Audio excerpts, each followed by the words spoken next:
Forward together. Not one step back. Forward together. Not one step back. Forward together. Not one step back. Yeah, when you hear me singing, yeah. Got it on my mind. I said, when you hear me singing, yeah. Got it on my mind. When you hear me singing, I got it on my mind. I tell you I got justice on my mind. Oh, when you see me marching on. Got it on my mind. Oh, when you see me marching on. Got it on my mind. Oh, when you see me marching on. Got it on my mind. I got justice on my mind. When you see me jumping. Got it on my mind. When you see me jumping, yo. Got it on my mind. I said, when you see me jumping. We must do more. Mobilize. Organize. Register. Educate. For the movement. For the vote. We must do more. Mobilize. Organize. Register. Educate. For the movement. For the vote. We You see me running. Got it on my mind. When you see me running, Got it on my mind. I tell you I got justice on my mind. Come on.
When you see me running, got it on my mind.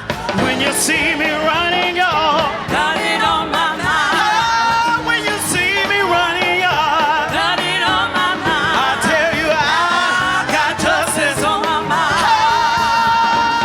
When you hear me singing, Got it on my mind. I tell you when you hear me singing, Got it on my mind. when you hear me singing, yeah, I got justice on my mind.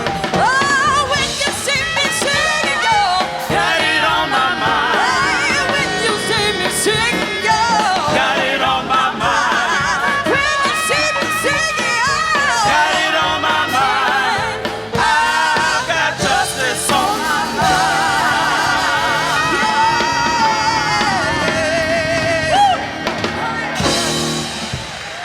Forward together. Forward together. Come on, forward together. Come here, Freddie. Come here, Freddie. You got your cordless? You got your cordless? Because there's one song, and I know you get tired of hearing it, unless it's true. And I can't leave a building almost without singing it if I have to sing it to myself. Because somewhere around 4:17 this morning, I got up, and the first thing on my mind was, what is it gonna take today? What is it gonna take? It's gonna take more today than it did yesterday. This is the More Tour, right? We gotta do more. Is that right? I'm almost convinced that you know it. This is the We Must Do More Tour, right? And if you know it's going to take more today than it did yesterday, and it's going to take more tomorrow than it did today, I want you to give a shout that breaks the windows out. Come on.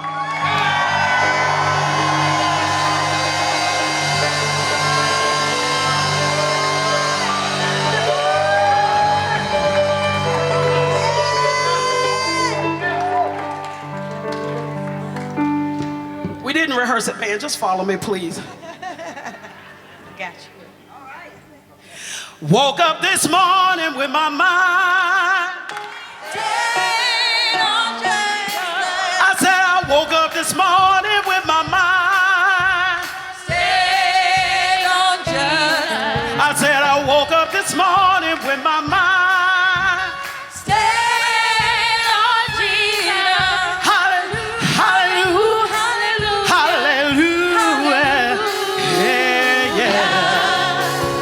Woke up this morning with my mind.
Baptist Jump-Off Choir. Give it up for Miss Yara Allen. Give it up for yourselves. How many of you are ready to do more?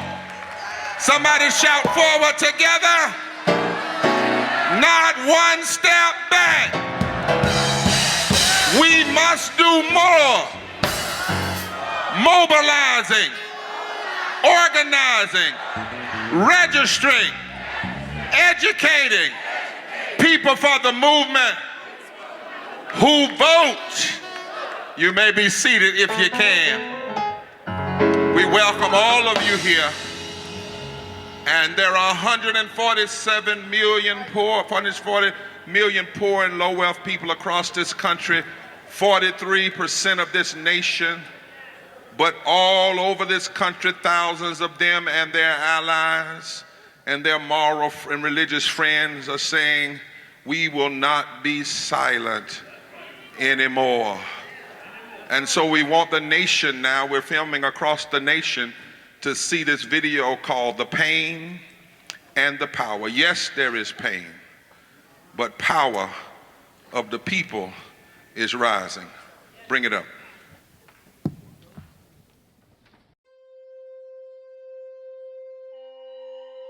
We must be honest about the foundations of the political and economic systems we call America. I love America because of her potential, but I know that America will never even get close to being a more perfect nation until we are honest about the politics of rejection. I want to tell you about some of the leaders who are building the Poor People's Campaign. Callie Greer from Selma, Alabama, who had to bury her daughter, Venus, because she didn't have health care. I'm here today to share my daughter's Venus's story. Venus discovered a small lump in her breast and she wasn't insured. Venus had to be approved for every prescription and every piece of medical equipment that she needed. I'm standing here today in solidarity with the Poor People's Campaign because no one should have to bury their child in America because they don't have health care insurance. I'm 46 years old. I've lived in poverty here in West Virginia every day of my life. And I'm working. I am a working poor with a bachelor's degree. I'm doing the best I can with what I have. I'm a second-generation fast food worker, and I've experienced the cycle of poverty firsthand. Growing up, I watched my mother endure long hours of back-breaking labor, doing everything she could to feed me and my sisters. My employer barely pays me enough to pay rent and utilities, let alone with the medical expenses with my mother. I worked 41 years in the coal mines. I have black lung, and it's just unfathomable what these poor coal miners have to go through in order to get what they have worked for and deserve. I'm a Vietnam veteran. My only chance of going to college was joining the Army. It was one thing to know that you didn't have water and you couldn't afford your water. It's a whole nother to find out that they shut off your entire community and none of you matter.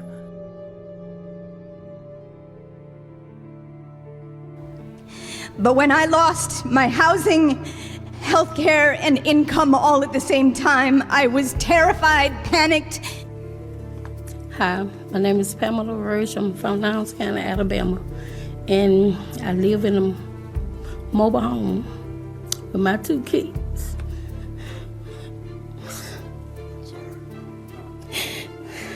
And I got raw sewage. I don't have no money on power. And I have to travel back and forth to Birmingham to take my daughter with the CPAP machine. Don't have a car and don't have no way to take her.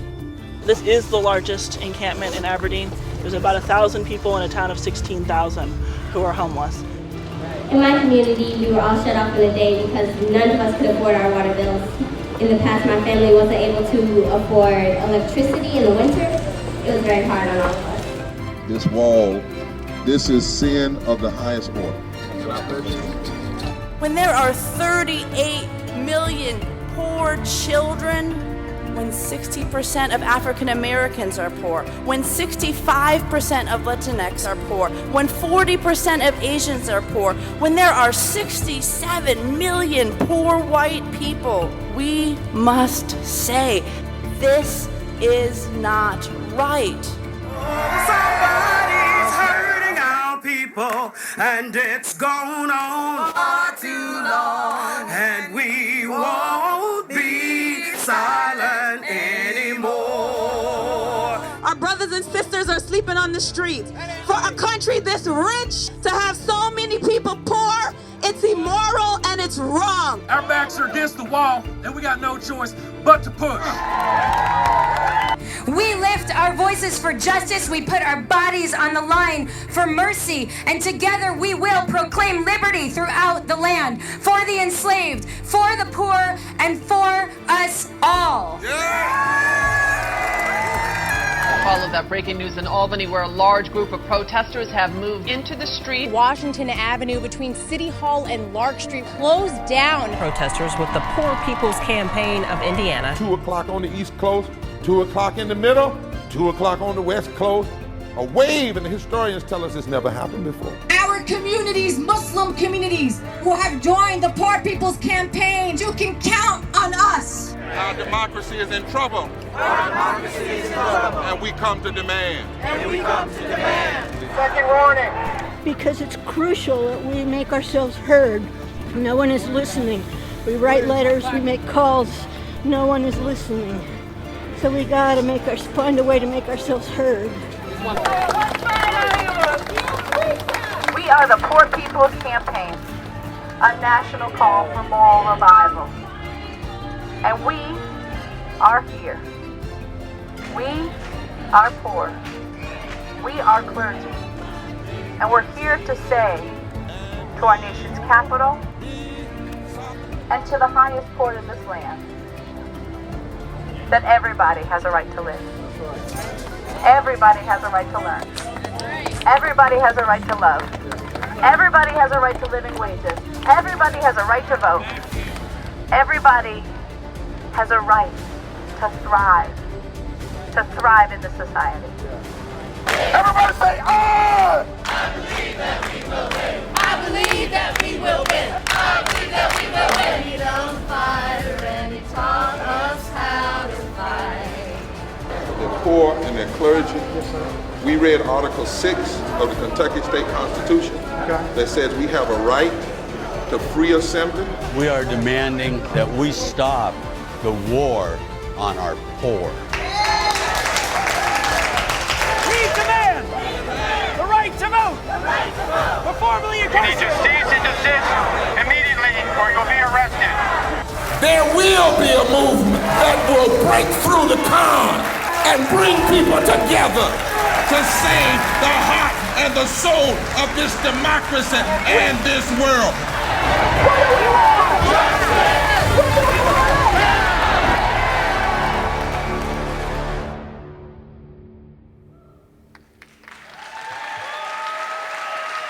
There's an army rising.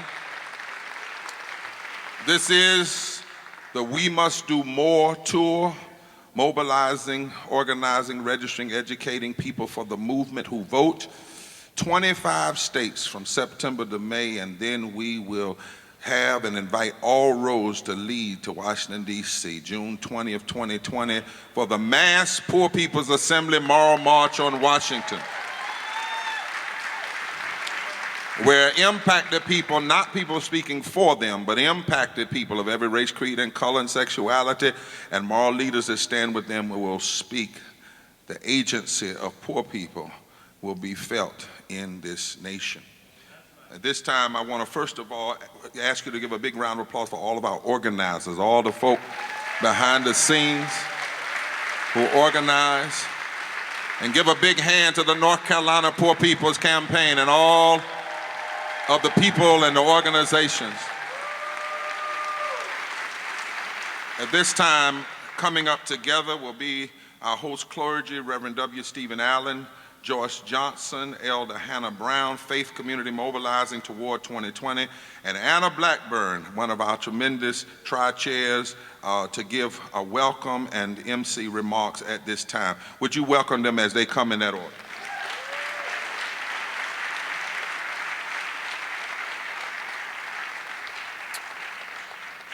Good evening. On behalf of the Shiloh Baptist Church, we welcome you to Shiloh Baptist Church in Greensboro, North Carolina.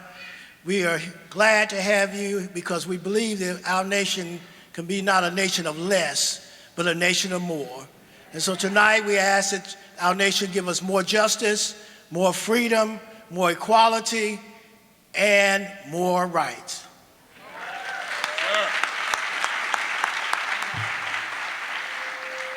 Good evening, Poor People's Campaign. A national call for moral revival.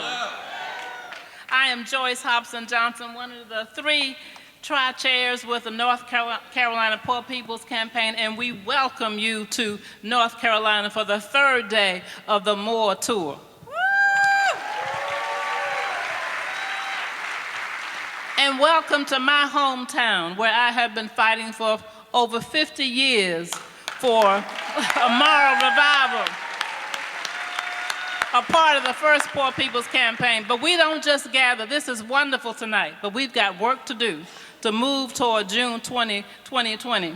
And so check out this leaflet, carry it home with you, and we expect to see you at the next organizing meeting for those in this triad area to prepare to go to DC and prepare to continue doing the work on the ground here in Greensboro in the triad area. Forward together. Not one step back. Dr. Martin Luther King quoted, "The shape of the world will not permit us the luxury of gradualism and procrastination. Now is the time for faith communities to come together and organize. Now is the time during a time of hatred being dispersed from every corner of the world. Now is the time where we don't look at our differences as points of division, but as connections to a greater cause. Now is the time where children are being held in inhumane conditions. Now is the time during a period where fear is running rampant in our community. Now where faith leaders need to step out of stained glass prisms and become peacemakers in a chaotic world. Now is the time where we are our brothers and sisters' keepers. Now is the time where prejudice and bigotry is overlooked as normal. Now is the time for faith communities to come together and help demilitarize Black and brown communities. Now is the time where faith communities need to hold school board officials accountable for the quality of education our children are receiving. Now is the time where powers and authorities positions have no compassion for those with no money or no social status. Faith communities, we must come together and fight against legislation that oppresses and dehumanizes people. We must join together and organize our communities to vote and educate our people on holding their representatives accountable. We must come together to travel in June to Washington, D.C. to make it known we stand together, we will fight for economic justice, fight together against ecological devastation, we will stand and fight together where peace is evasive, where we need a living wage, clean air, and fair house pricing. This is the time for faith communities. We will stand together and fight until justice rolls down like water and righteousness like a mighty flood. Buenas noches. Gusto estar contigo con ustedes. Dios los bendiga. At this moment, if you have not silenced your phones, can you please do so? And if you need translation, please see Anna in the back for English, from Spanish to English translation. Also, can you please give a great hand of applause and shout to our coordinating committee and our organizers and our volunteers that have put this together, are on the ground fighting every day in the front lines. Now can you please stand and give a real hearty, warm welcome to our very special guests.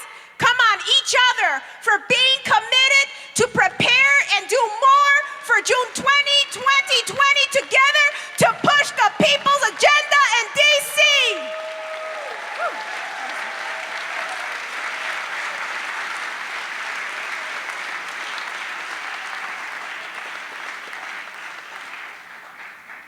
We build from the bottom up. Let us recognize tonight, before she even comes, the co-chair of the Poor People's Campaign, the Reverend Dr. Liz Theo Harris. Amen. How many of you can we count on How many of you are already registered to vote and registered for the movement? Now, how many of you can we count on to register other people for the movement and to vote? All right, we need everybody to turn themselves into a person. We want to put 30,000 people in connection with this campaign in North Carolina online through social media. 30,000 times 43 states is over 1 million people. You take big dreams and work them down to small pieces, and you build together. This time we want to ask Reverend Dr. T. Anthony Spearman, who is the state president of the NAACP, if he would come and share remarks. Give him a big hand as he comes.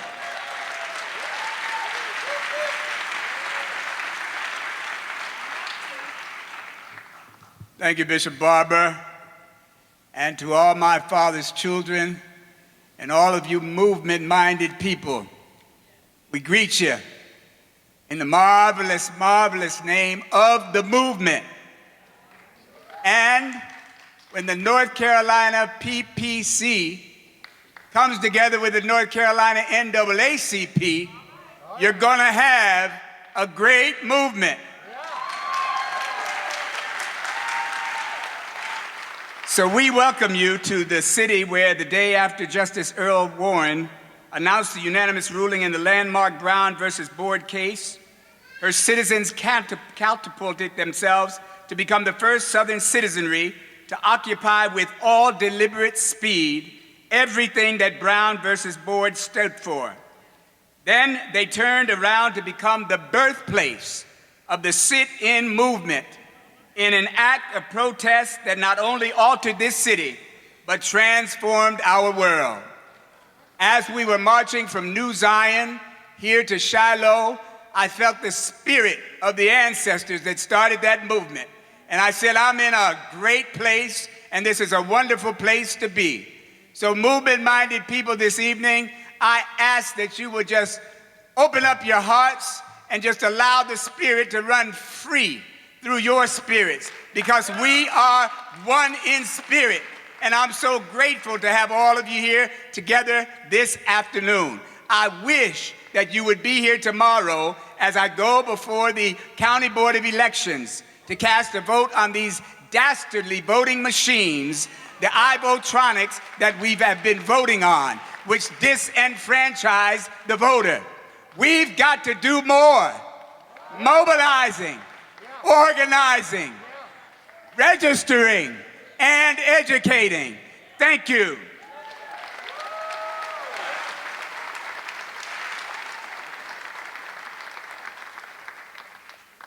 Down south, turn to your neighbor and say, neighbor. Look at them, say, neighbor, not me, look at them. Neighbor, we must do more. Mobilizing, organizing, registering, educating people for the movement who vote. Say June 20th, 2020. All roads. Mass Poor People's Assembly. Moral March on Washington in D.C. We need everybody. Everybody, say everybody. Now, we never want to come into a place and not acknowledge that when we talk about racism, we're not just talking about African Americans. We have to deal with the genocide that took place. Over 80% of our people were destroyed, some say, and our Native American brothers and sisters. So long before this was the triad, it belonged to the original occupants of this land. And Crystal Cavalier Keck will come and do a land acknowledgement so that the ancestors will be pleased that we have not forgotten them.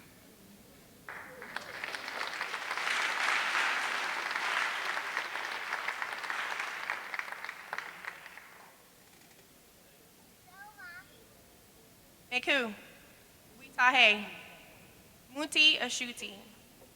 This is a welcome, friends, Red Bear. That's my name, that's my welcome in our traditional language. Before I begin this evening, I would like to honor and acknowledge the indigenous culture of North Carolina. Again, my name is Crystal Cavalier. I'm a citizen of the Occaneechi Band of the Saponi Nation in Mebane, North Carolina. I was born in Alamance County. I went to school at UNCG. I have lived all over the United States due to government and military career before I became woke. I have met many relatives from different nations, and I have learned so much in the last 20 years. Many of these Indian traditions that were passed along from my parents and grandparents were disguised and hidden due to a volatile racial issues in North Carolina from the 1700s until the early 1970s that Indian peoples faced. There isn't a time where you can say, as a person looking back, which grandmother is unworthy of you not recognizing her. I am triracial. A long time ago, the hilly land that is now called the Piedmont in North Carolina was home of our ancestors, the Yesha, a people who had lived in peace and balance with their world for centuries. North Carolina had always been home to a large variety of Indian tribes, from the Secotine and the Chowan in the east, the Saponi, Tutelo, Occaneechi, Sissebahaw, and Tuscarora in the center, and the Cherokee dominating the west, and dozens of many others spread out along the state. As such, the Indians had a great influence throughout all of North Carolina. And as we acknowledge the 8 state-recognized tribes, the Occaneechi Band of the Saponi Nation, Meherrin, Waccamaw-Siouan, Lumbee, Coharie, Halawa-Saponi, Saponi, and Cherokee as the past, the present, and the future caretakers of this land. I am personally honored to acknowledge the 4 directions, the land, our people, the rivers, Grandmother Earth, and creator of it all. Please respect our people's struggles, which brought them to the Eno River, and I am one of their living descendants today. Nekewa Biwa.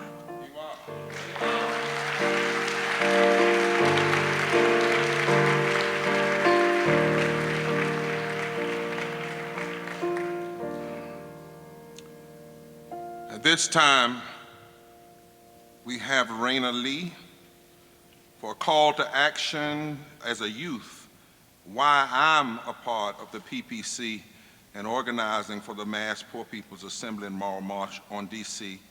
And then Anita Shimha, social network and collection of pledge cards. We organizing, y'all.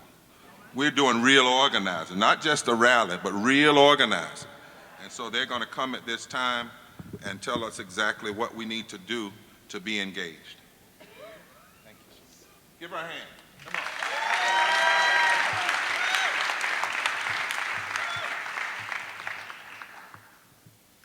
Young people, there were conditions created before us that we will not accept. We have the powerful ability of reclamation in this country. We will reclaim the moral narrative in this country. We will reclaim the moral policy in this country. My name is Raina Lee. My pronouns are she, her. I'm 17 years old, and I'm one of the state youth leaders for the North Carolina Poor People's Campaign.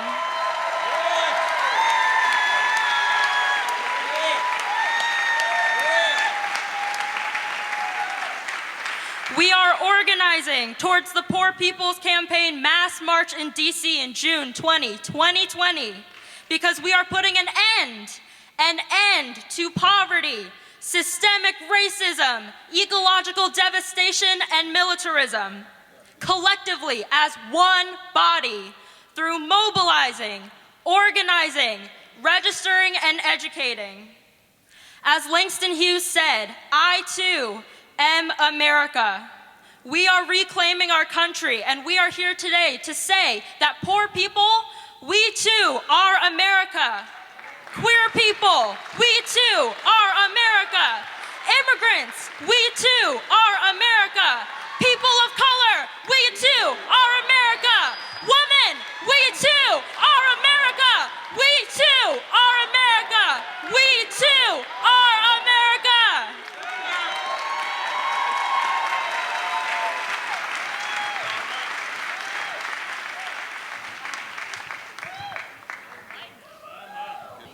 One more time for Raina. Oh my goodness.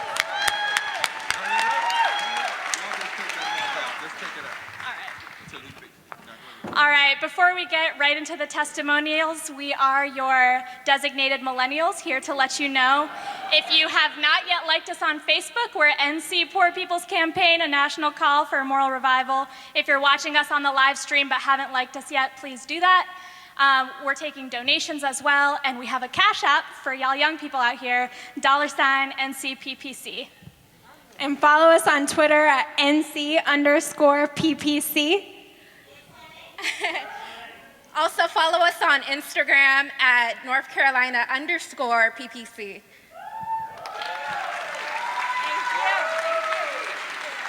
Now y'all know we can't let you go without taking a selfie from up here, so we're gonna do that real quick. We're gonna say 1, 2, 3, and we'll say, "We must do more." Take a photo. Ready?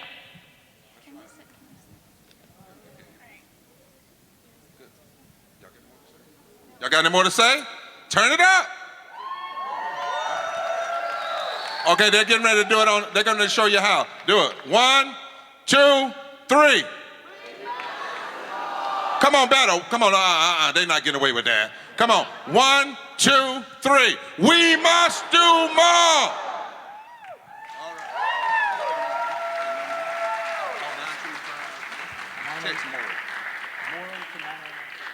All right, everybody get your cell phones out. 901.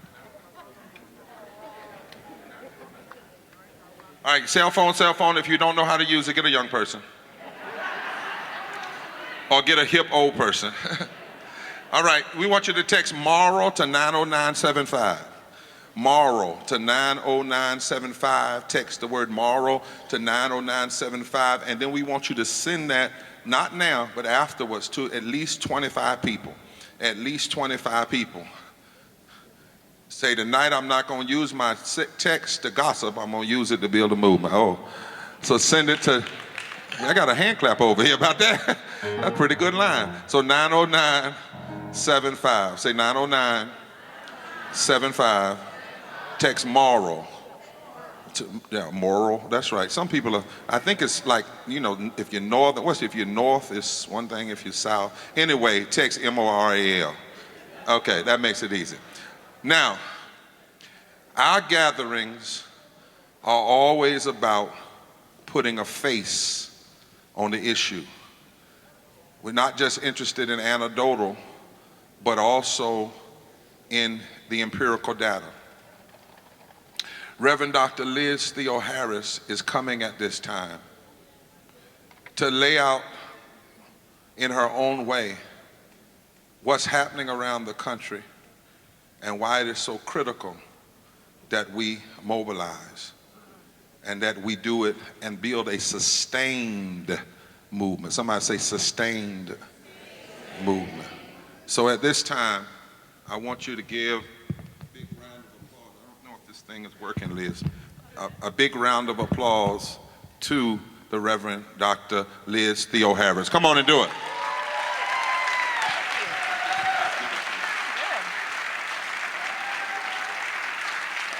Greensboro! Greensboro, North Carolina! We must do more. At such a time as this, in this very place, Greensboro, North Carolina, the site of a freedom struggle, the site of lunch counter sit-ins, the site of the massacre of Black, white, Latino freedom fighters at the hands of the KKK and the police, the site of the Greensboro Truth Commission, generations of anti-poverty organizing. Here in Greensboro, we commit to rising up for justice. We pledge to do more. We sign up to be ambulance drivers until we solve the emergencies of voter suppression, of welfare cuts, of white supremacist violence and policies until we solve the emergencies of low wages, the lack of health care, the resegregation of our schools, the climate crisis with extreme storms, the poisoning of water and air, this constant war, constant violence, and a moral narrative of religious nationalism. I am a Christian preacher. I follow a God who cries out, I am the one who led you out of Egypt, who led you out of captivity. That God reminds us that how we treat the poor, how we treat our immigrant neighbor is how we honor and worship God. Jesus started his public ministry declaring, I have been anointed by God to bring good news to the poor, to proclaim liberty to all who suffer. He proclaims, I have come so that you may have life and have it abundantly. He doesn't proclaim, I didn't make enough food for everyone to eat. He doesn't say, I want Peter to have to rob Paul. He says nowhere, get a job to those who are homeless. He doesn't say, not a little charity is as good as you can get. He doesn't proclaim, let's build walls and sow division among the people. Never does he say, I want to charge a leper, as Dr. Barber says, a copay. But today, in these United States, there are 140 million people who are poor and low wealth. 39 million children, 24 million black people, 38 million Latinos, 2 million indigenous people, 8 million Asians, 66 million poor white people. Here in North Carolina, 4 million poor and low-income people, 48% of the population. 2 million low-wage workers, people without running water, people whose children are being taken away because they are poor. But we are rising up. People are committing to building a moral fusion movement. People of all races and creeds and colors and religions and ages and genders and sexualities and religions and organizing and mobilizing and registering and educating and building power. We are rising up to fight poverty, not the poor. The night before he was assassinated, the Reverend Dr. Martin Luther King preached about rising up. Let's take that in for a minute. The night before his crucifixion, Dr. King preached resurrection, the resurrection of the poor, the resurrection of freedom fighters who have come before us, the resurrection of Cesar Crusay and Jim Waller and Bill Sampson and Sandy Smith and Michael Nathan. Dr. King said, something is happening in our world. The masses of people are rising up, and wherever they are assembled today, the cry is always the same. We want to be free. We want to be free. Those words are true this very moment. We want to be free from racism. We want to be free from poverty.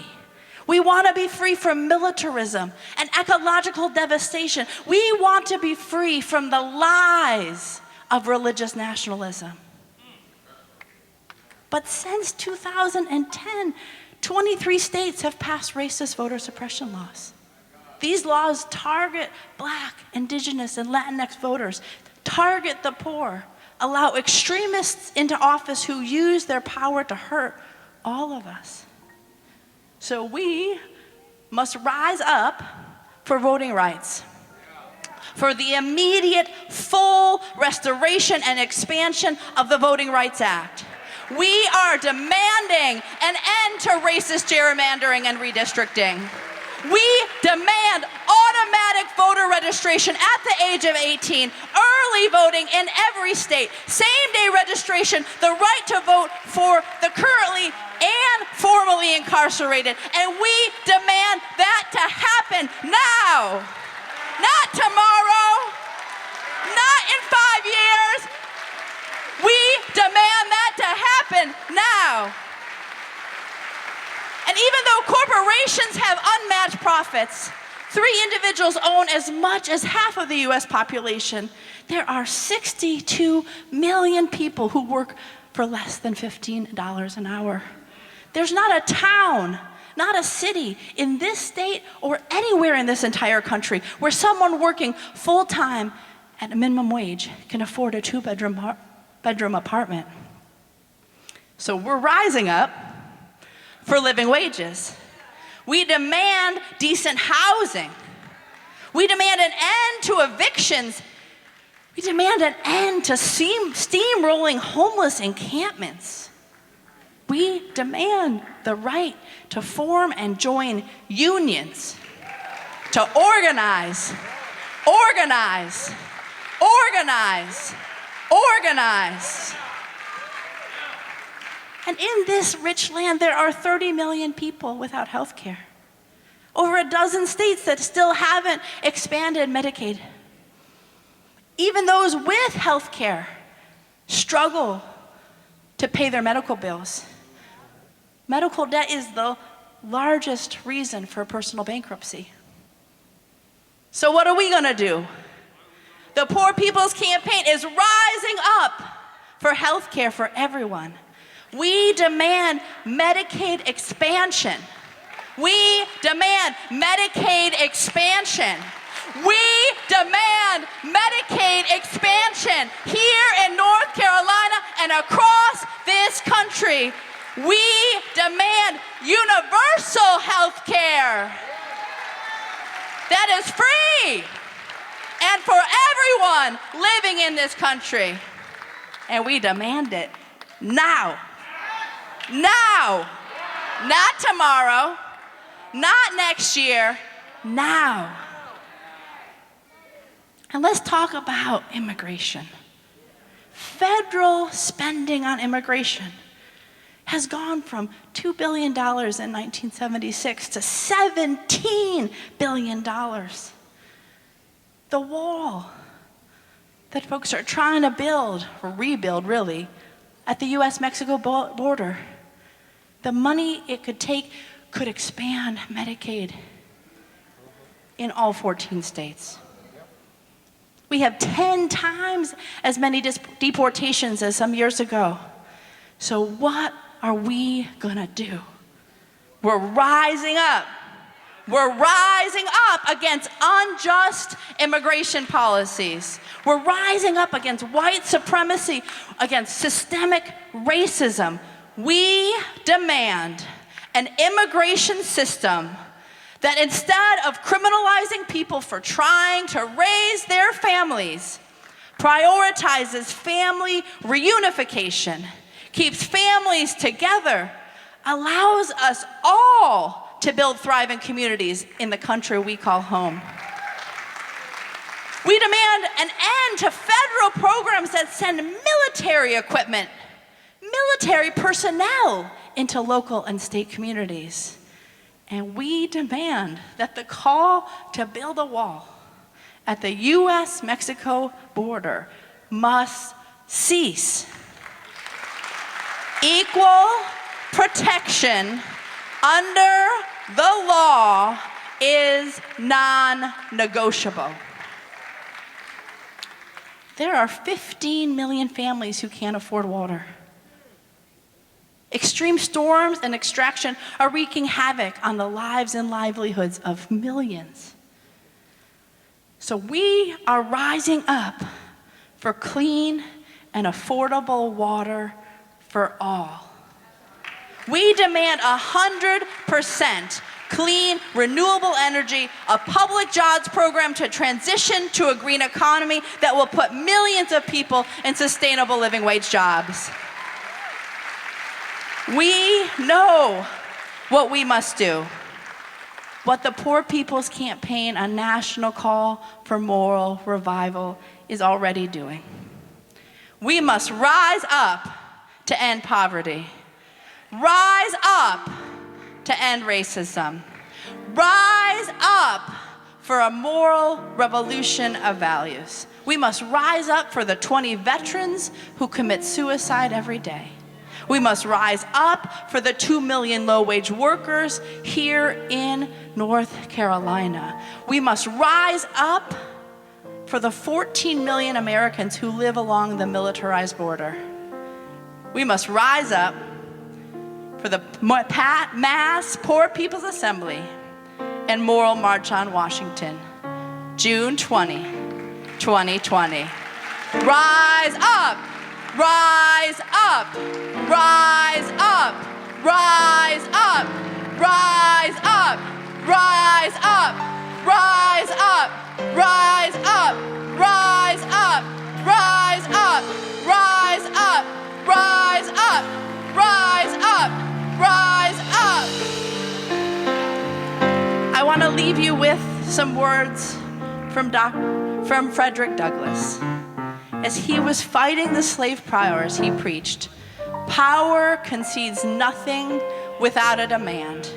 It never did and it never will. It is not a light that we need, but fire. It is not the gentle shower, but thunder. We need the storm, the whirlwind, and the earthquake." Well, Greensboro, the Poor People's Campaign is that fire. We are quaking this ground and rising up right from it. Rise up. Rise up. Rise up.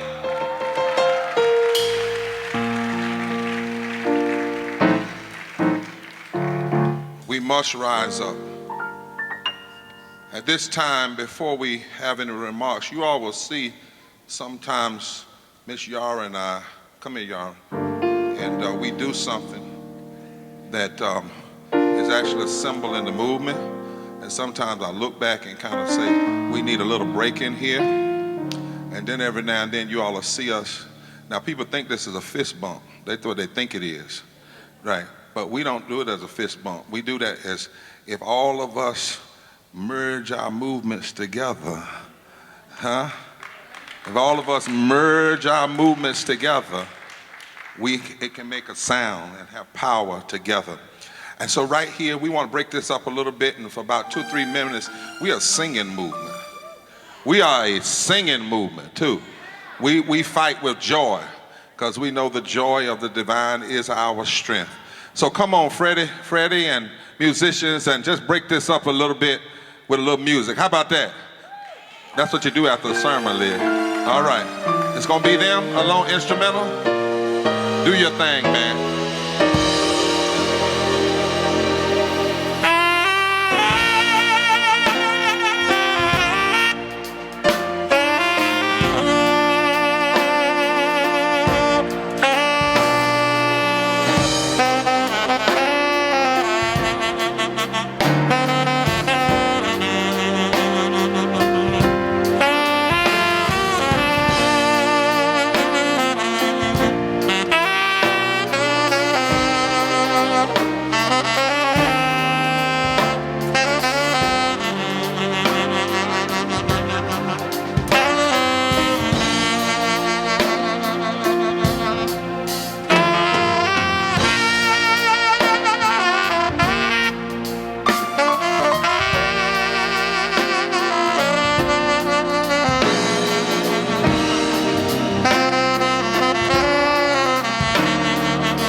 we gonna help make it come.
Wow. Bring this mic up. Bring this mic up some, please. Woo!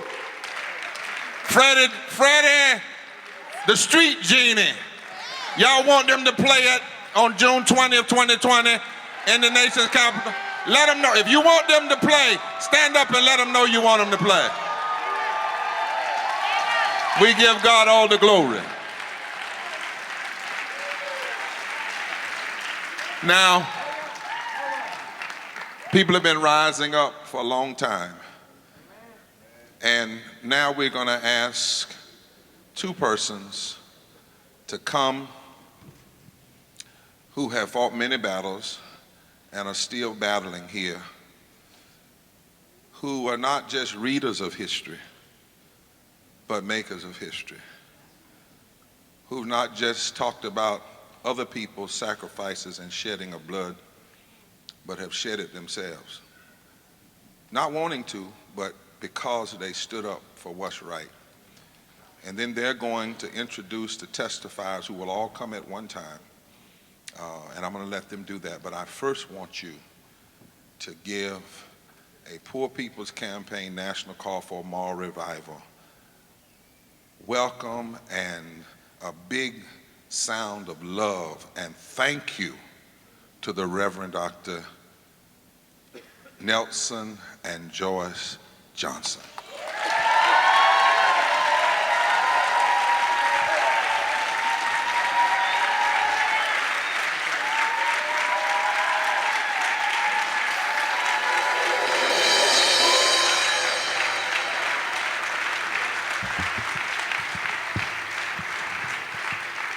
Good evening once again. We thank the Poor People's Campaign for deciding to stop by here, Greensboro, North Carolina, where the liberating sit-ins were initiated by A&T students in 1960. Aggie Pride, nationwide. But in 1969, there was the largest military assault on a college campus at North Carolina A&T State University, as they were fighting for democracy hand in hand with the community. And the Eagles and all the other students in North Carolina have been a part of this liberating movement. So yes, Eagle Pride, Ram Pride, all of it. But then, in 1979, in the heart of the Black community, 5 young labor and community organizers were, our beloved friends really, were shot down by Klan and Nazis who had formed the United Racist Front. But we who are survivors, we who believe in freedom, cannot rest, and we ain't no ways tired. So let me bring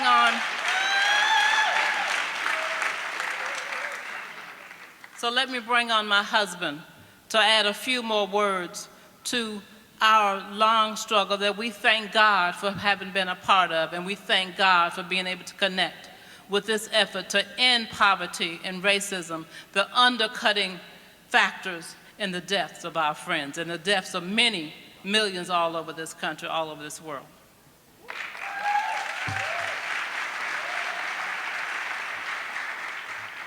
I am honored to come before you to say some words about what Dr. King called the fierce urgency of now.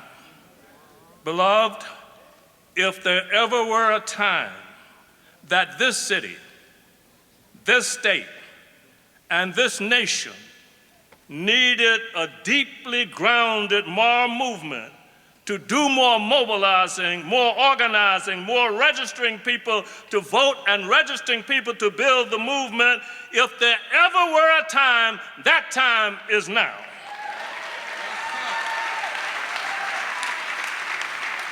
I bring with me the spirit of 5 beloved friends and fellow movement builders whose names have already been called. They died 40 years ago, gunned down in broad daylight by a North American Klan Nazi death squad facilitated by the Greensboro police, the BATF, and the FBI. And this was done although we had a parade permit, although the police knew they were heavily armed Klan and Nazi members planning to confront the march with guns, and in spite of all that was known, the police not only did not show up, but pulled all the police officers out of the area and sent the tactical squad to an early lunch, ensuring that no police would be present when the Klan and Nazi drove across Greensboro and shot people down in cold blood. And beloved, that's just the top of the iceberg. Time does not permit me to say much more about that, but we have passed out these flyers. If you don't have one, get one, because we are commemorating the 40th anniversary, and we want as many people in this area to come and get the full story. So it is fitting that this great moral campaign, this movement, this phase of this movement started in El Paso, Texas last week, but is now in Greensboro. In order to curb the lying and hypocritical racist spirit that devalues humanity and is now sweeping across the nation, yes, we must do more mobilizing. We must do more organizing. We must do more registering, and we must do more depthful educating. Beloved, some 5 hours ago, I was in court where a young civil rights lawyer is charged with contempt of court. These unjustified charges grew out of unconstitutional gerrymandering that elected unconstitutional legislators who created unconstitutional laws. And based on all of that, a wicked judge issued an unconstitutional order that gagged the city council and, more importantly, gagged the most effective civil rights lawyer in our city and who was threatening to take his license. That's the meaning of what our sister said. It's time to rise up. It's time to rise up. And this pattern taking place across the nation staggers the democratic and justice imagination. Yes, we need more mobilizing, more organizing, more registration, more education to overcome systemic poverty, to overcome systemic racism, to curb ecological devastation, to bring an end to the empire's war economy and militarism, and to correct the terribly distorted narrative that Jesus Christ would be ashamed of about white supremacy, religious nationalism. And so I want to say, now is the time. Now is the time. So I say to you, in the words of an old black spiritual, walk together, children, and don't you get weary. Walk together, children, and don't you get weary. Walk together, children, and don't you get weary, because somebody said there's a great camp meeting in the promised land. There is truth on the other side of falsehood. There is light on the other side of darkness. There is hope on the other side of hopelessness. And there is victory on the other side of what the empire wants to make you think you can't win. So let us walk together, struggle together, learn together, love together, grow together until we reach the other side. And we are on a journey and we're not turning back. To God be the glory.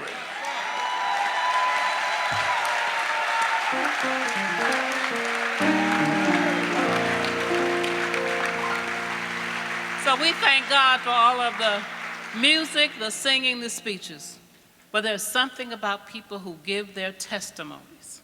It comes from their very essence, from the lives that they're living, the struggle they're engaged in. So let's welcome now Brenda Caldwell, Minerva Garcia, Jamila Allen, and Deborah Graham as they offer their testimonies.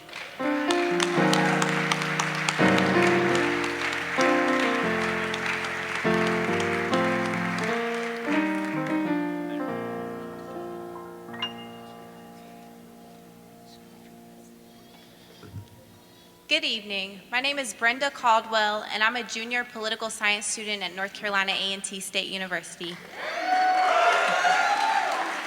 As many of you know, our campus was split into 2 congressional districts in 2016. This was done intentionally to dilute the voting power of over 12,000 black students at the largest HBCU in the nation. It's hard enough to get college students to vote, but it's exponentially more difficult when their precinct location and their ballot varies depending on what residence hall they live in. Last year, I spoke with many students who went to vote and were turned away because they were at the wrong precinct location.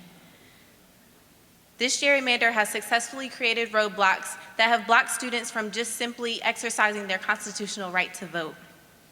In addition to the partisan gerrymandering that took place, a restrictive voter ID law is set to go into effect in 2020. Our student IDs were not approved in the first round, and we're resubmitting them, but it's ridiculous that a student ID, the only form of ID that many college students have, will not count to vote. This law not only disproportionately affects college students, but also poor people who don't have the ability to afford an ID, and older people who simply don't have the need for an ID any longer. I'm passionate about fighting voter suppression because I have seen firsthand the effects of it. The North Carolina General Assembly is working hard to disenfranchise college students, poor people, and people of color, but my peers and I are committed to working even harder to fight against their oppressive policies. I'm leading many voter registration efforts on my campus, and this month alone I have single-handedly registered 500 students to vote.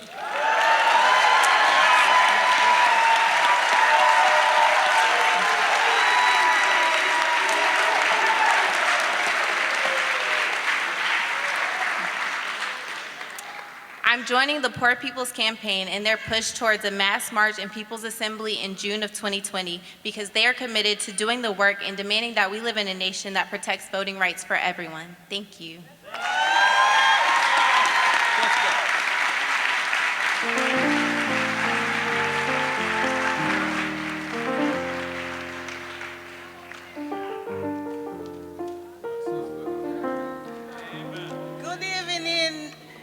People's Campaign.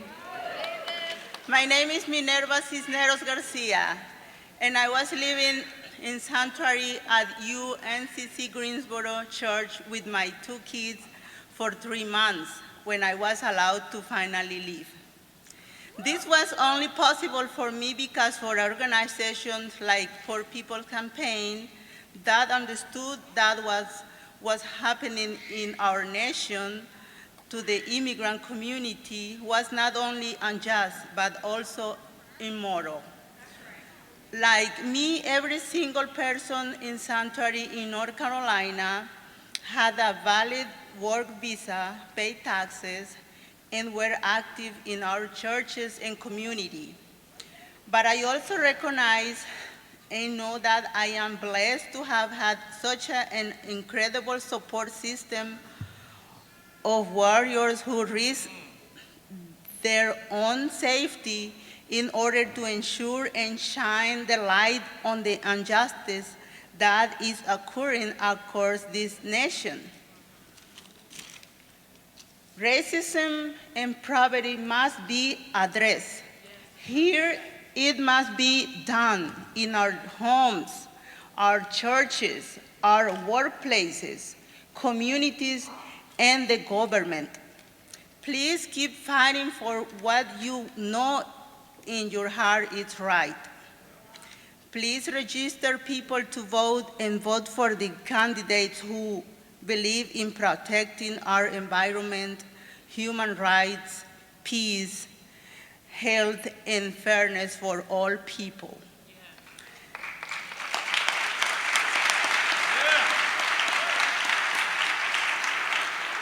Understand that you and I and all of us together have the power to create change and show the world that democracy looks like. Thank you.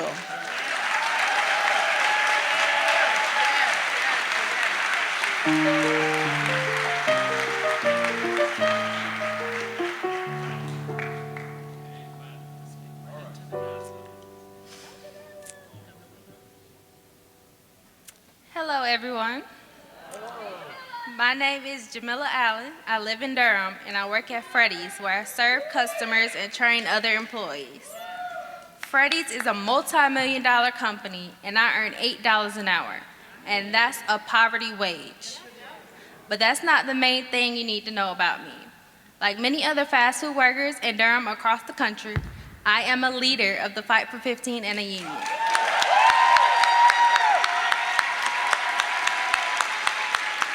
And I'm here today representing all of other low-wage workers who are part of NC Raise Up. I'm going to talk about how my community is affected by poverty and systemic racism and how we are working on solutions. Poverty is all around us in Durham. My fellow member who works 2 jobs has to sleep in his car with his kids because he can't afford a stable place for his family to live. My coworker who stretches food stamps as far as she can has to see, at the end of every month, she has to see her kids go without. My fellow leader in the NC Raise Up has to suffer through dialysis because she doesn't have health care that will cover the kidney transplant she desperately needs. It's my dream of going to college and becoming a vet, and I have to put that on hold because I can't afford to pay for it, and the fear that I will not be independent or get a higher education. There are some ways that poverty shows up and shapes our lives. I want to name them because most people don't talk about these things. And when they talk about poverty in the halls of power, they do not talk about the real reason of why poverty exists. And that causes this, poverty wages. To be more specific, the largest employers in the US, like McDonald's and Walmart, are paying $7.25 an hour. $7.25 an hour to millions of workers, while our labor is a thing that creates billions of dollars in profit. And then these giant corporations use their money and power to lobby against minimum wage going up. I think it's really important that we make the connection here today. Companies paying low wages are one of the root causes of poverty.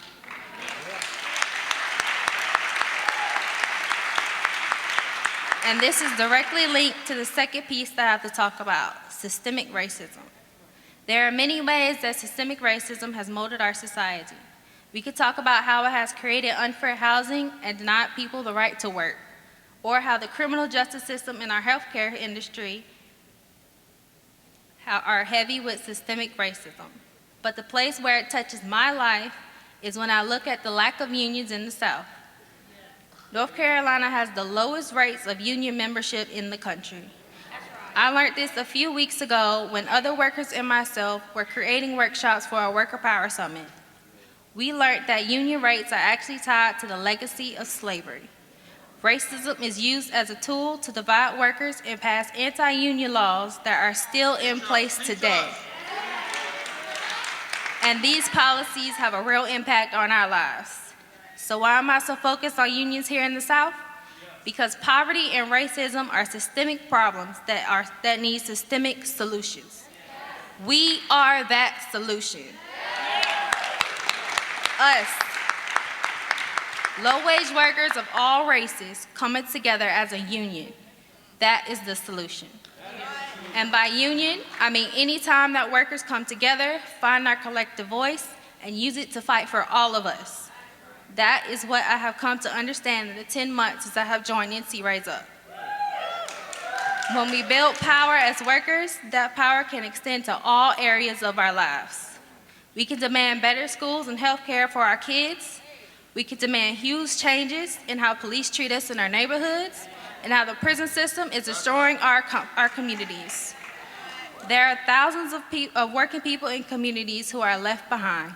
We need to help them understand that joining together in a union is the key to grabbing our political power. That's it. In Durham, we are going to keep building worker leaders like myself who can help fight towards unions for all and toward this unified movement of the poor. Because we are the solution, not the problem.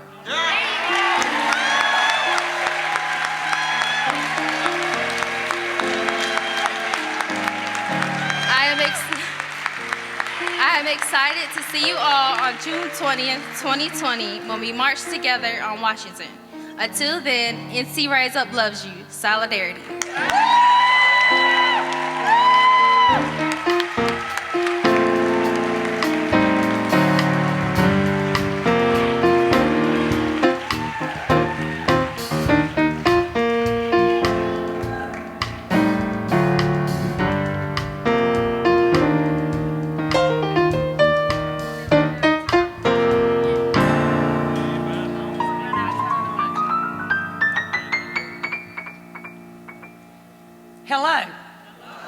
My name is Deborah Graham, and I live in the beautiful city of Salisbury, North Carolina.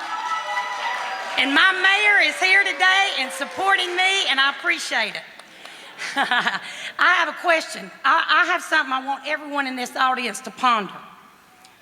If you or your family was ever told by the state of North Carolina that your water was not safe to drink, what if the water that you had been drinking for 32 years never had a problem, but the state of North Carolina says it's not safe to drink? That happened to hundreds of families right here in North Carolina back in 2015.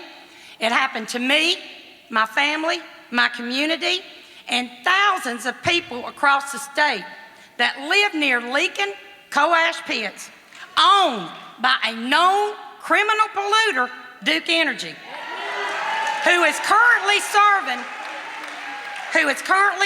criminal probation right now against the Clean Water Act. This environmental injustice happens to all kinds of people, red, yellow, black, and white. We are all precious when it comes to clean drinking water. Our state had to force Duke Energy to run water lines, to install water systems to thousands of homes, not thousands of homes, thousands of people. It was 1,000 homes. These homes have 2, 3, 4 people living inside. Thousands of people have been affected and are still affected today. Now, I don't hate Duke Energy. I love having electricity, air conditioning, heat, charging my cell phone. But you know what? I want them to strive to be like me, like you, Be responsible. That's what they need. Duke knew in the early 70s, according to their own insurance company, and chose not to tell the hundreds of families living around their leaking pits. I wasn't living there then, but I live there today. And I live within 1,000 feet of a leaking coal ash pit. The Bible, yes, the Bible tells us to love thy neighbor. And God demands that we love the children of the world. Guess what? We are the children. This is our time. This is our fight. And by gosh, we want our water. We want clean drinking water. Once it's gone, we can't never get our water back. That's all right. We live in the United States of America, the greatest country on earth, and we're fearing our water. There's something wrong with that. Something wrong with that. Might have not been a problem 20 years ago, 10 years ago, but it's a problem now. Today it happened at my house, tomorrow it could be at anybody else's house. And remember, one person can and does make a difference. I stand before you today, but together we can truly move Coal Ash Mountains in the state of North Carolina, and we have. God bless you. Thank you for coming, taking your time to be here. We are all here to stand up for you. God bless us all. Thank my people, my mayor.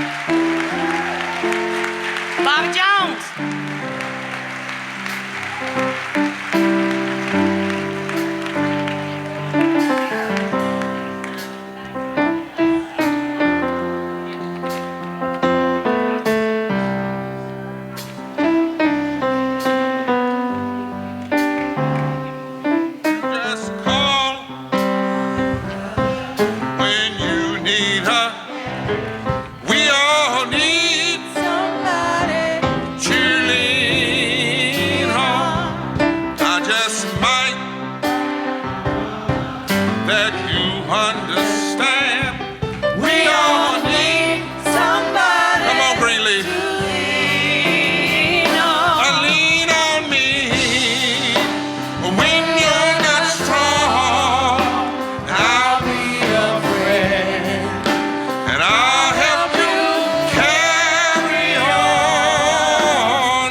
Give it up for these testifiers.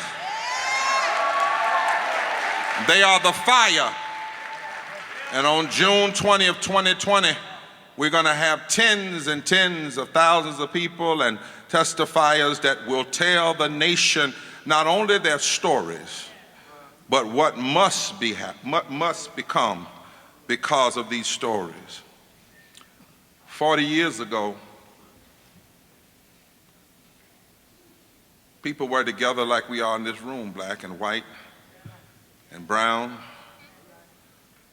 And the system targeted them because they were doing something that Dr. King said every time it happens, the bourbon class, the Southern aristocracy cannot stand. Every time white and black people began to come together with brown people and they have the potential to build political power, some way, somehow, people are sown what he called the psychological bird of Jim Crow to feed their hungry desires and prevent them from coming together. And 40 years ago, folk died, was shot. This man was stabbed and traumatized. But somehow, in the midst of all of that, they have become the embodiment, Liz, of a scripture that I want to lift tonight that speaks to who we are called to be in this moment. It is found in the 10th division of the book of Hebrews, in the 39th verse. And it says, Dr. Mitchell, we are not of those, Cardis, who shrink back unto destruction, but we are those who persevere unto the salvation of the soul. Would all the clergy stand with me and say that? All clergy, whatever faith. We are not of those who shrink back unto destruction, but we are those who persevere unto the salvation of the soul. Thank you so much. When that scripture was quoted, there was this guy on the throne who loved to put his name on buildings.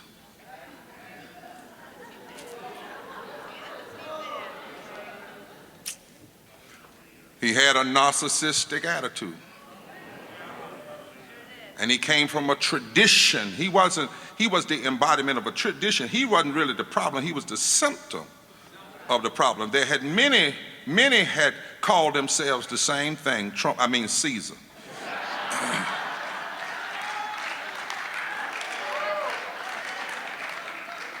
And this system of Caesarness would try any time to destroy. They had destroyed the uprisings early on of the Jewish people, the Maccabean revolt. They had destroyed the nonviolent prophet, the brown-skinned Palestinian Jew from Galilee. Crucified him in open public, hoping that the people that followed him would quit. And they did go in hiding. And then the Holy Ghost came. And the Holy Ghost came with a power greater than Caesar, and they began to unite from all sectors of the world. And they would call those that come in and turn the world upside down. By the time, though, of the Hebrews, people were getting a little tired. Now, right, Rodney, they were beat down. And the Apostle Paul, we think, writes to them and says, look, the just got to live by faith. You have to remember you're not the first ones that have faced this. And your position can never be one of turning around, because we are those who do not shrink back. We do not shrink. Instead, we rise up to the perseverance of the soul. And then it concluded in that next chapter, for faith is the substance of things hoped for and the evidence of things not seen. I raise this text tonight because properly defining oneself, one's nature, one's calling, one's movement is critical. It is a critical philosophical discipline, theological discipline, when you face adversaries, not so much to know who they are, but to know who you are.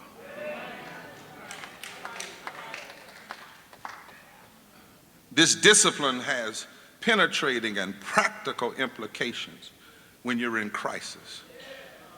When you're facing a season of challenge or confronting threats which seek to take your divinity, rob your community of its moral soul, redefine who you are, knowing who you are is critical to your sanity and your ability to sustain a fight when you're facing what Paul Tillich called the very threat of non-being and non-existence. You cannot help a nation that has tendencies towards schizophrenia if you are insane yourself.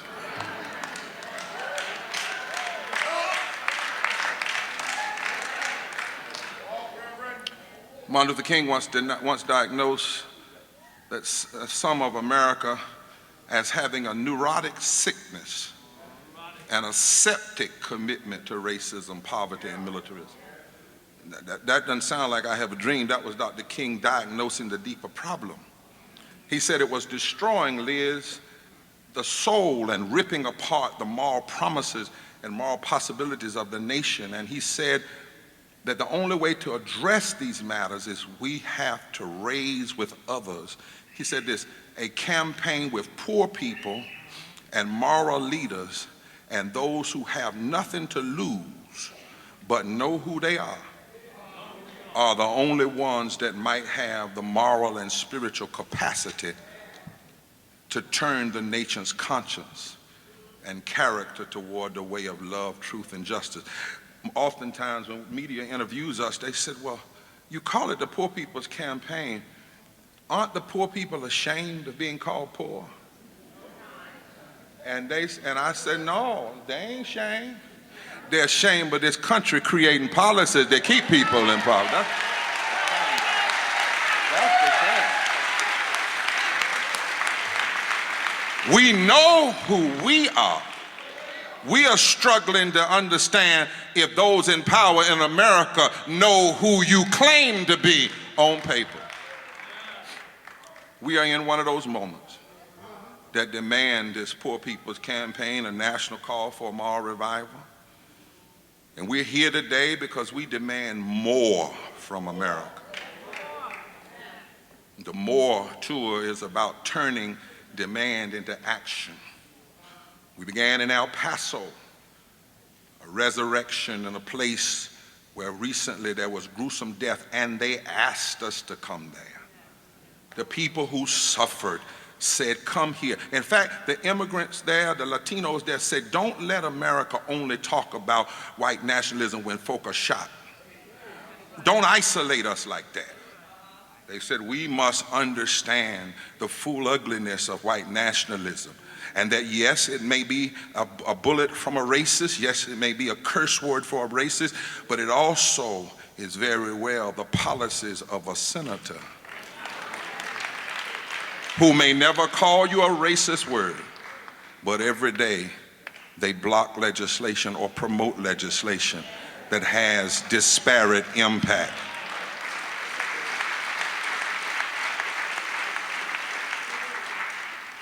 We're here in North Carolina, Liz. We end in the Delta of Mississippi and in the heart of the city of Memphis. And then we go to DC. And we want you there. We want you to fill out those cards before we leave here tonight and put a little donation in there, not for the national campaign, but for the state. We build from the bottom up. Every one of these tours, we don't charge the state a thing. We don't take any money out when we come in. All the resources stay in the state. This campaign is saying we must mobilize the poor and their allies, Pastor. We must organize moral fusion coalitions that work together for the common good. We must register people for the movement that vote. We must educate people about not a political so-called crisis or partisan crisis, but a moral crisis. And we must register people for the movement who vote en masse. We believe what the scriptures say. We are not those who shrink back unto destruction, but we are those who press on to the salvation of the soul. This movement, make no mistake about it, is not about merely saving the Democratic Party or criticizing the Republican Party. This movement is about saving the soul of this nation.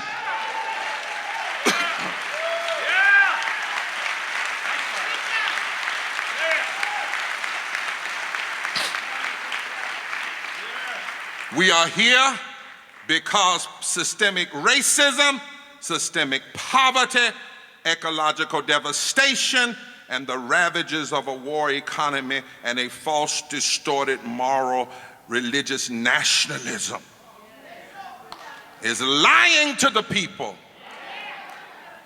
and continuing to harm us. We're here because we know that if the people here choose to rise instead of shrinking back, we can press on to the uplift of this country. You heard Liz talk about the 23 states that have passed voter registration, or excuse me, voter suppression laws. But did you know that every state, if you put up every state that passed racist voter suppression laws, and then you overlay that map with the states that have the highest poverty, white poverty, children in poverty, and then you overlay that map with a state, with all the states that have blocked health care, and then you overlay that map with the states that have denied living wages, and then you overlay that map with the states that have hurt our Latino brothers and sisters, our Muslim brothers and sisters, and then you overlay that with the states that have attacked women's rights, and then you overlay that with the states that have cut money for public education. They're the same states.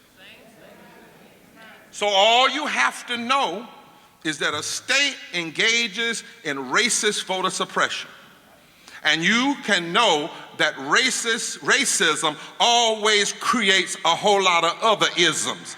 Because racism is not just against black people, it is against democracy itself.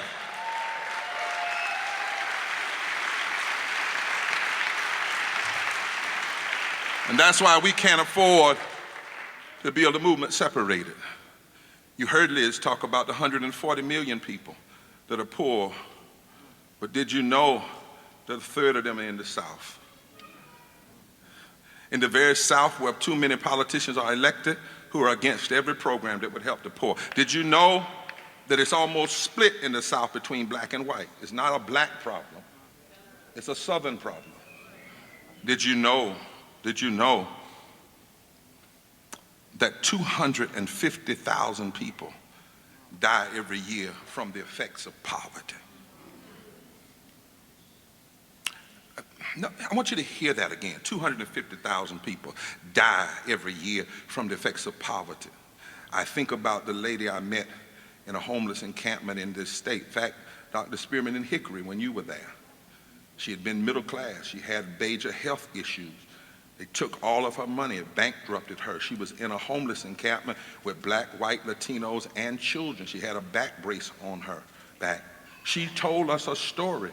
And then before we left, she said, "Don't forget me, because I don't know if I'll be alive or if the police will come and run us out of this camp because they don't like us here." Now, that encampment was right down in the woods in front of a church that had a sign out about how it hated gay people.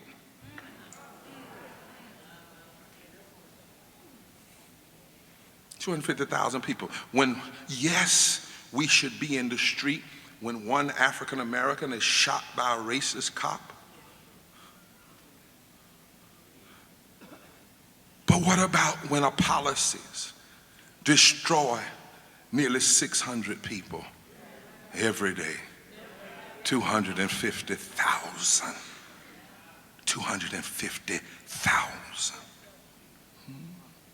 Did you know?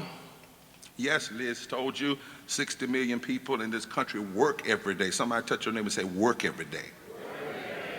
Yeah, work every day. They make less than a living wage. And in this state of North Carolina, where I'm from, you got to work 87 hours a week at minimum wage to just afford a basic 2-bedroom apartment.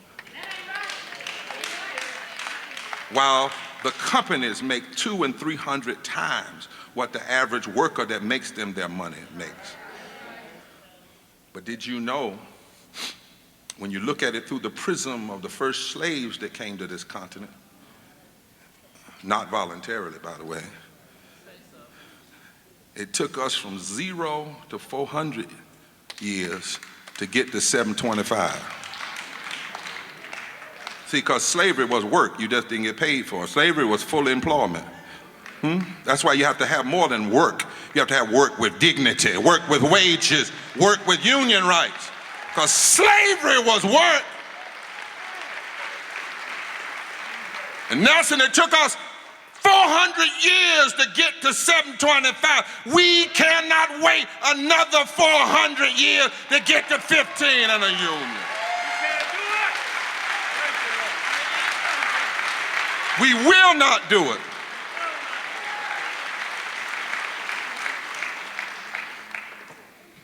Did you know that despite all of the empty houses we have, how many lives empty houses? Millions of empty homes. We have 8 to 11 million people homeless. And 40% of the homeless youth population are the LGBTQ babies, children. Did you know that a single-payer health system could save America $310 billion? You ought to read that book by Joseph Stiglitz. Yes, Joseph Stiglitz, The Cost of Poverty. Not what does it cost to fix it, but what does it cost for America to keep people poor? Did you heard Liz talk about the 14 million families who can afford water, but did you know that every morning 400 families get up and they can go down the street and buy unleaded gas, but they can't pour unleaded water out of their spigots? Did you know when people talk about cutting food stamps, that 1/4 of all the families that are on food stamps are children? 4 out of 5 are children, the elderly, and people with disability. How callous can we be as a nation that we would hurt our children and people with disability and people who are working? I hear the ancient prophet Isaiah from 6 centuries ago saying, woe unto those who legislate evil and rob the poor of their rights and make women and children their prey. Did you know that that immigrants pay Social Security they can't even receive? That immigrants pay Social Security that they can't even receive. That if you pull the money out of this country that immigrants are putting in, the economy would implode. Did you know that Donald Trump is not the first to want to deport immigrants? We are dealing with a regurgitation of a 65-year-old plan called Operation Wetback in 1954, when Eisenhower, after we had used Latino people and stolen their land, and after the fact that we know that some people call them aliens for coming back to Texas and New Mexico and California. Well, how can you be an alien in a land that was once yours and stolen by the war machinery of America?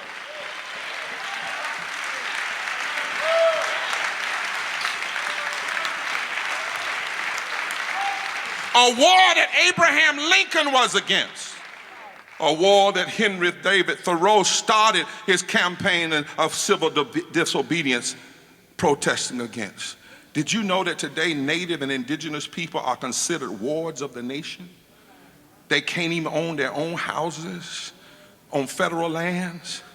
That they allow companies, the multinational companies, to come on their lands and drill for minerals, and that drilling poisons the aquifers and the water on the reservations. My friends, did you know that federal spending for prison has increased 10 times since 1976? 10 times. We got more incarceration than anywhere in the world. Prison money has gone up, education money has gone down. When you look at it graphically, it might be a little more each year in terms of the budget, but in terms of what it ought to be. Did you know that we got more than 800 military bases? I couldn't believe it when somebody showed me all of the bases that America is in all around the world, in Africa, and now we're spending 53 cents of every discretionary dollar on the military and only 15 cents on infrastructure and poverty and public education. And did you know that if we cut our military budget by $350 billion, we would still have more money in our military budget than China, Russia, North Korea, and Iran combined? I know there are forces that don't want us to say this, but until breath is no longer in our bodies, in my body, I'm going to say it. But it doesn't just have to be about the problem. It doesn't have to be this way. Touch your neighbor and say, it doesn't have to be this way. A federal minimum wage, if we had it immediately, not only would raise pay for 49 workers, it would pump $328 billion into the economy. If we repeal the Trump tax cut, which was the most money that was transferred from the backs of laborers to the wealthy, it was the more money transferred from the backs of labor to the wealthy than was transferred through the slave market to the slave owners. But if we cut that tax cut, we could generate $886 billion a year into the economy. Did you know that just an annual wealth tax on the 75,000 wealthiest households could generate $275 billion? This is not hatred of the wealthy. This is simply the wealthy paying their fair share. Did you know that just one company received over $27 billion in military contracts in 1 year? One country.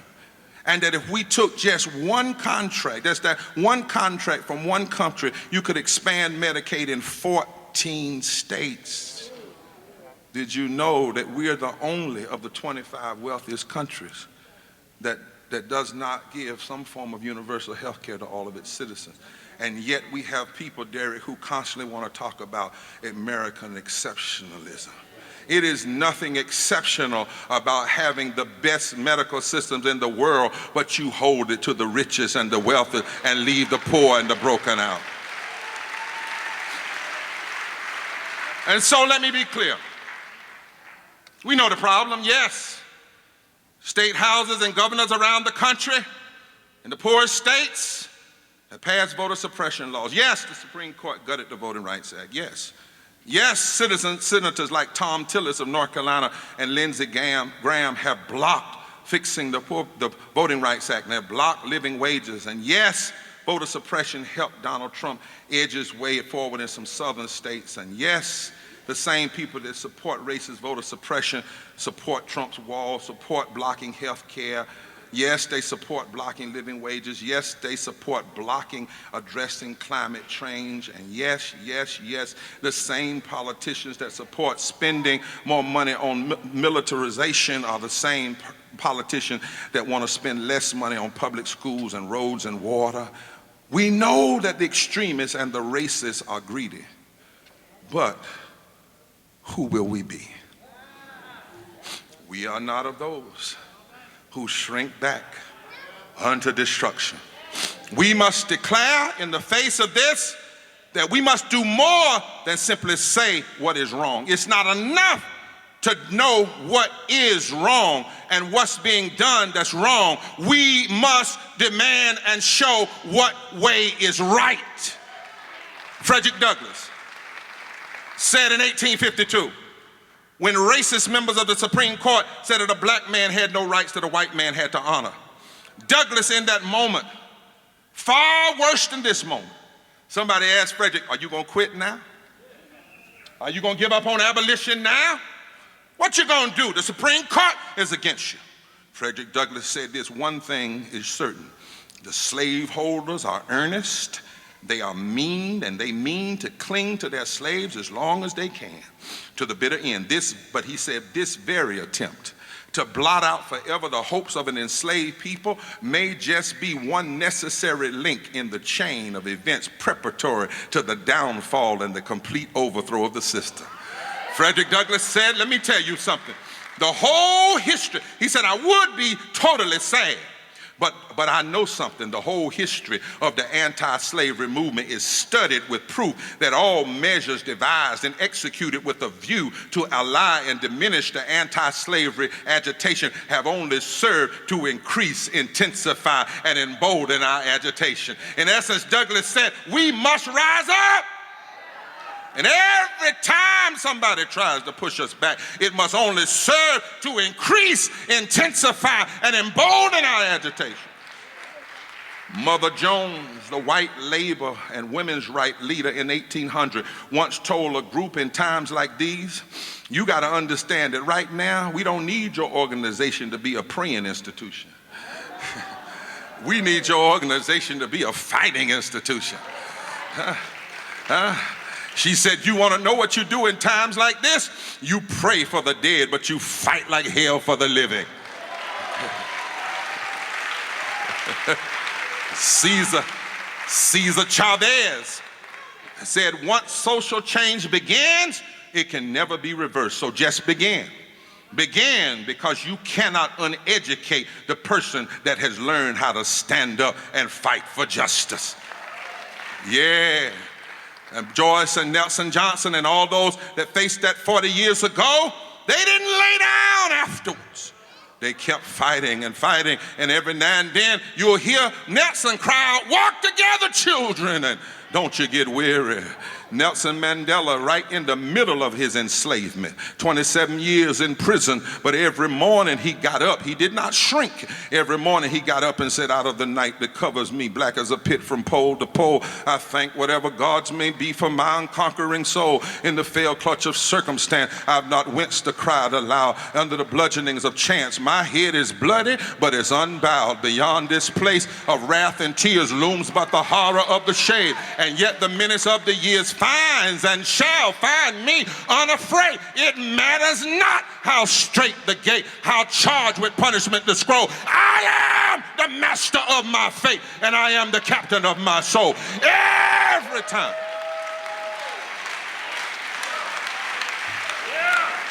Every attack on instrument, immigrants ought to cause us to be agitated. Every regressive policy ought to make us stand up. Every vote against poor children and women and sick people ought to make us stand up. They should serve to only intensify and embolden our fight for what's right. No matter what the forces of hate and injustice and wrong do, we who are the devotees of love and justice and truth, we must fight for what is right and have an eternal dissatisfaction with injustice. That's why we're mobilizing. That's why we're marching on, having not a march, but a Poor People's Assembly and a moral march on Washington, not late in the summer, after the political conventions, but right after the primaries and before the political convention. To tell them, you don't have to tell us to vote Democrat or Republican. You put policies in place that'll help the poor and lift the sick and take care of immigrants, and we'll know who to vote for.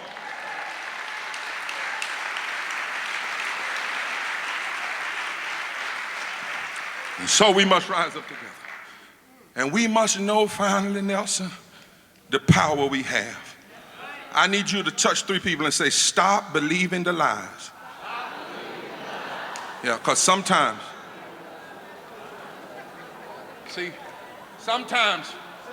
we become susceptible to the adversary's news report. But I heard a prophet say, whose report? Well, you're going to believe. I'm going to believe the report of the Lord. And you ought to know the power we have. Touch your neighbor and say, we got power. Now touch them like you mean and say, we really have power. You can't just listen at the talking heads on CNN and MSNBC. We got power. Did you know that all over the South right now, if you register 30% of the unregistered black voter and hook them up with white folk and that are progressive and Latinos that are progressive, there are 5 or 6 states that are no longer red states. It's over. We got power. Did you know that Trump didn't win, for instance, but they call it a win, but let's talk about it. He so-called won North Carolina by 100,000 votes, but 500,000 black folk that are registered to vote didn't even vote, and another million vote. We got power. We got power. Did you know that he cheated in Wisconsin and they won by 30,000 votes, but 250,000 votes were suppressed? We got power. Did you know that in Michigan he won by 10,000 votes, but 100,000 black folk in Michigan didn't even vote? We got power. Do you know people were written out of the voting? We've got power. Do you know there are 140 million poor and low-wealth people? That's more people than voted in the last election. That we have power. Do you know 100 million people that can vote didn't vote because the parties, neither one of them, were talking about their issue? But if the party would talk about poverty and deal with racism and deal with health care and deal with workers, it'll wake that sleeping giant up. We've got power. Whose report will you believe? It's always taken a moral movement to change America. And America has never changed without a moral movement. So I'm going to believe the report of truth. I'm going to believe the report of the Lord. And you know what the Lord tells me? I feel like hollering just a little bit. Do you know what the Lord tells me? If God be for you, it doesn't matter if the whole world is against you. The Lord tells me one can chase 1,000 and two can put 10,000 to flight. So let's do more. Let's make America see the error of his way. I heard the songwriter say, and I ain't talking about no hymn writer either. I'm talking about an R&B song because they got spirituality too. I heard Mabel Staples sing it. She said, it's the grounding of the foot uncompromising. It's not foregoing of the lie. It's not the opening of the eye. It's not the waking. It's the rising. It's not the shade we should be cast in. It's the light, and it's the obstacle that cast it. It's the heat that drives the light. It's the fire that it ignites. It's not the waking. It's the rising. Now she sung that in the remembrance of Nina Simone. And his song is called It's Not the Waking, It's the Rising. Touch your neighbor and say, neighbor, we have to know in this moment that you got to do more than be woke, because you can be woke and still in bed. But right now, we've got to rise, get out of our comfort zone, rise, get out of our lethargy, rise, get out of our complacent, and cry power, cry power. Martin cried power, Fannie Lou cried power, James Reed cried power, Viola Woosa cried power, Jesus cried power. Somebody ought to cry power. It's not the waking, it's the rising. And there's an army rising all over America. There's an army in North Carolina, an army in Michigan, an army in California, an army in Florida, an army in Maine, an army in Ohio, an army in Texas, an army in Tennessee. Everywhere across this land, there's an army rising. I want to know, will you join the army that's rising? This army is black, white, brown, red, and yellow. This army is gay and straight. This army is young and old. This army is Jewish and Christian and Muslim and Sikh and Hindu and people not of faith, but they know what's right. And all you got to do is come on in. Come on in. Our weapons are truth. Our weapons are love. Our weapons are mercy. Our weapons are justice. There's an army rising.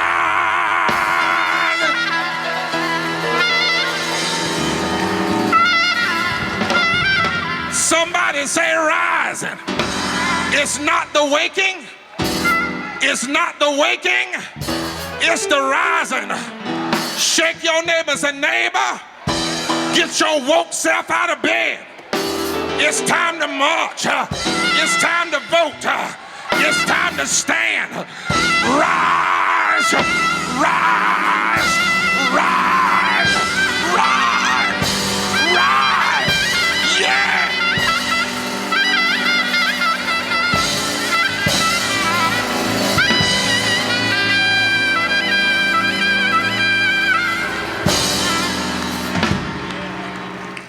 While you're here, we need to know who's rising. Don't leave. Take those forms out, sign up, make a screenshot, send it to 25 or 30 people, send it to everybody on your email. Because one person has taught us, if you can get 2 to 3% of folk in a nation to work together, you can fundamentally shift that nation. We spent 2 years waking folk up. But it's not the waking, it's the rising. And there's an army that's rising. Come on, Yara. Sing that, a little bit of it while you take your seats and fill out those forms. Oh, glory. Fill out those forms. Tell the person beside you, I ain't gonna let you go. You're gonna rise with me. Take out a little piece of change, leave it here with the committee. And then after Yara sings a little bit of this, am I right, Yara? Am I right? Amen. Then the last thing we want you to hear before you leave is we want you to hear the demands, not in my lips and Liz's lips, because I don't know what's going to happen. None of us do. But this movement is built from the people, and it will live. And so we want you to hear the demands from people all across this nation who've decided that we're not going to have another 50 years of the poor being ignored. We're not going to accept the Jim Crow divisions and the Southern strategist divisions. We're going to rise together. Somebody said, if you move a house, I come from country where folk can't buy new houses, so sometimes they have to move the house. They can't buy new houses, so they have to move. If they ever leave the land, they have to move the house. I've never seen them move a house by lifting the roof. I've never seen them move a house by lifting the standing timber. When you're having to move a house, you have to move the whole house at one time. And the only way you do that, you got to get under the bottom and lift from the bottom. This movement says we must rise from the bottom. And if we do, our children will call us blessed. And if we don't, I fear, not just will the party survive, but can America even be? Because no nation can survive without nearly half of its people wallowing in low wealth and poverty, and then others in the exuberance of wealth. There's an army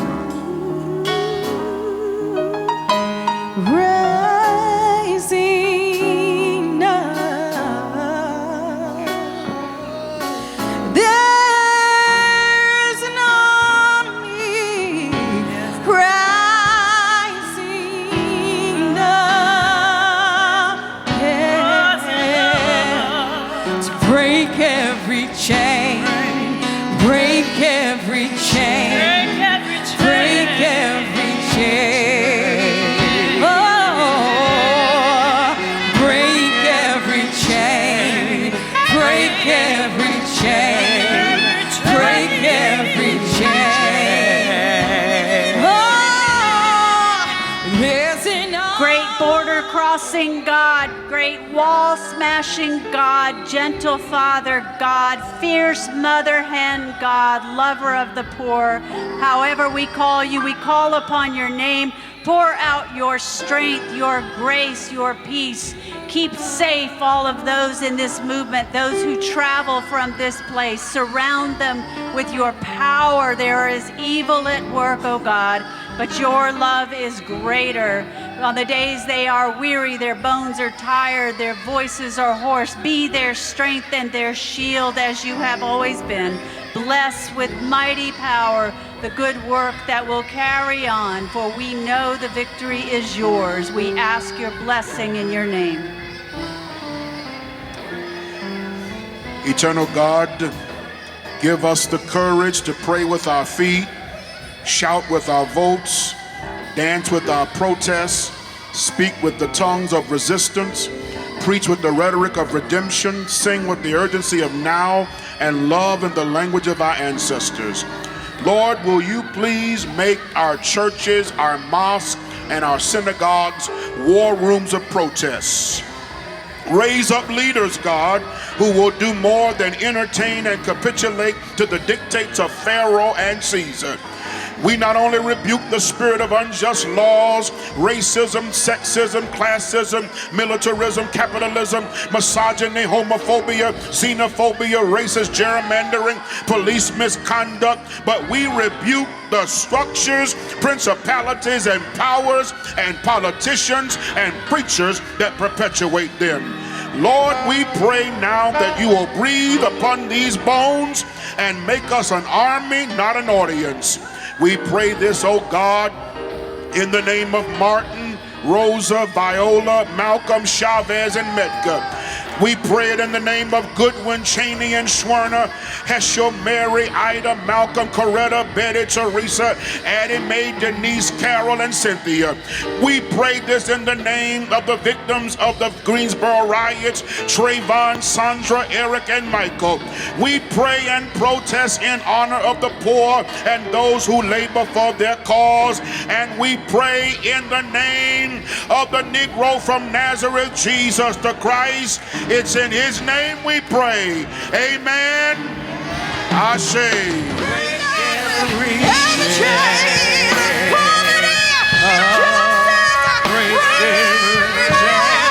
chain. Break every chain.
Everybody. Everybody has a right. Has a right to live. To live. Health care. Health care. Everybody. Everybody. Don't stop. The Poor People's Campaign, a national call for moral revival, has come up with a series of demands. And I want you to say those demands after I say them. I know that you are here for the same reasons we all are here. To put our elected officials on notice. We demand an immediate restoration of the Voting Rights Act. We demand an end to racist gerrymandering. We demand a reversal of state laws that prevent municipalities from raising minimum wage. We demand a just immigration system. We demand a timely citizenship process that guarantees everyone the right to vote. We demand an end to military aggression and warmongering. We demand a stop to privatization of military budget and any increase in military spending. We demand a ban on assault rifles and a ban on the easy access of firearms. We demand an end to federal programs that send military equipment into local and state communities. We demand that the call to build a wall at the U.S.-Mexico border be ceased. We demand a ban on fracking, mountaintop removal, coal mining, coal ash ponds, and offshore drilling. We demand a ban on all new pipelines, refineries, and coal, oil, and gas export terminals. We demand an immediate implementation of federal and state living wage laws. We demand the right for all workers to form and join unions. We demand equal pay for equal work. We demand a guaranteed annual income.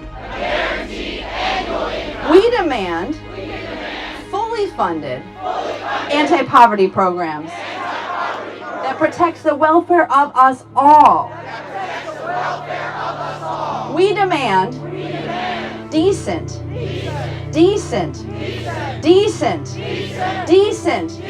housing. We demand free tuition. We demand free tuition. We demand equity in education. We demand an end to the resegregation of schools. We demand equitable funding for historically black colleges and universities. We demand relief from crushing household, student, and consumer debt. We demand the repeal of the 2017 federal tax law. And we demand that the wealthy and corporations pay their fair share. We believe that we can win. We believe that we can win. We believe that we can win. We believe that everybody has a right